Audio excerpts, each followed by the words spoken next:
Assalamualaikum warahmatullahi wabarakatuh. Alhamdulillah, alhamdulillahirabbil alamin. Wassalatu wassalamu ala asyrafil anbiya'i wal mursalin wa ala alihi washabbihi ajmain. Amma ba'du.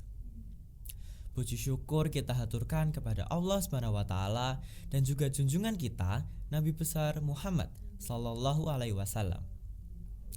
Teman-teman, pernah dengar gak sih yang namanya Nabi Ishak alaihissalam? Pasti pernah dong ya. Tapi teman-teman pernah dengar gak kisahnya kayak gimana?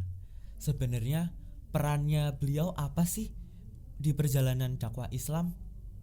Nah, di sini aku bakal jelasin dan juga menceritakan kembali tentang kisah Nabi Ishak alaihissalam. Kisah beliau dimulai dari Nabi Ibrahim atau ayahnya dan juga istrinya atau hayo siapa? Buat yang jawab Siti Sarah, bener, selamat kamu bener. Jadi kisahnya gini, Nabi Ibrahim dan juga istrinya Siti Sarah sangat amat menginginkan seorang anak. Namun hingga usianya yang sudah cukup tua, belum saja diberikan seorang anak.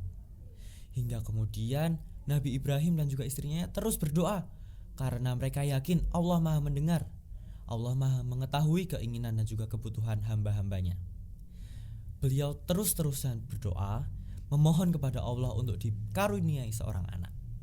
Hingga kemudian pada suatu hari Allah memerintahkan malaikatnya turun ke bumi, datang langsung kepada Nabi Ibrahim alaihissalam. Dan tebak apa yang disampaikan oleh malaikat tersebut?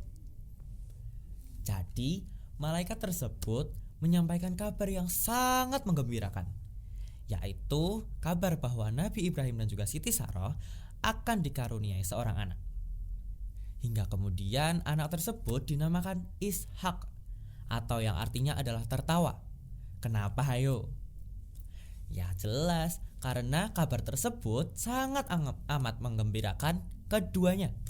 Mereka berdua sangat amat bersyukur hingga mereka bersedia untuk membesarkan di lingkup Islam. Nabi Ishak dibesarkan di keluarga yang sangat teladan. Ia diajarkan untuk hanya menyembah Allah.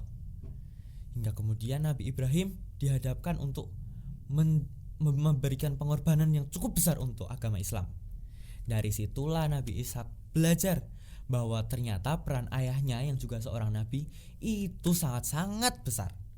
Jadi dari situlah Nabi Ishak diberi kepercayaan untuk melanjutkan ayahnya sebagai nabi. Nabi Ishak meneruskan dakwah ayahnya hingga kemudian dari Nabi Ishak lahirlah Nabi Yakub. Hingga kemudian banyak melahirkan nabi-nabi dari Bani Israel. Nabi Ishak sangat berperan dalam agama Islam karena dengan peran beliau, para penerusnya ataupun para umatnya dapat meneladani bagaimana sih sifat dia yang dapat kita terapkan sehari-hari.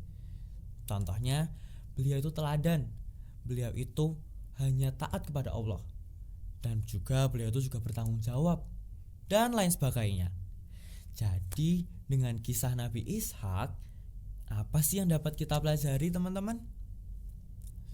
Nah, jadi kita bisa meneladani sifat Nabi Ishak yang mana beliau adalah seorang yang ikhlas, seorang yang bertanggung jawab, seorang yang teladan, dan juga seorang yang taat hanya kepada Allah. Beliau adalah perwujudan dari belas kasih Allah terhadap Nabi Ibrahim. Jadi apabila teman-teman punya keinginan, yakinlah teman-teman, teruslah berdoa dan juga berusaha, karena Allah Maha mendengar, Allah Maha mengetahui apa yang diinginkan hamba-hambanya. Jangan pernah khawatir kepada Allah, jangan pernah meremehkan kuasa Allah, karena kuasa Allah sangat besar. Pasti kecil atau besar akan diberikan oleh Allah. Entah mungkin hari ini, besok, besoknya lagi, atau bahkan diganti ketika kita sudah berada di akhirat. Mungkin itu yang bisa aku sampaikan terkait kisah Nabi Ishak dan juga perannya di agama Islam.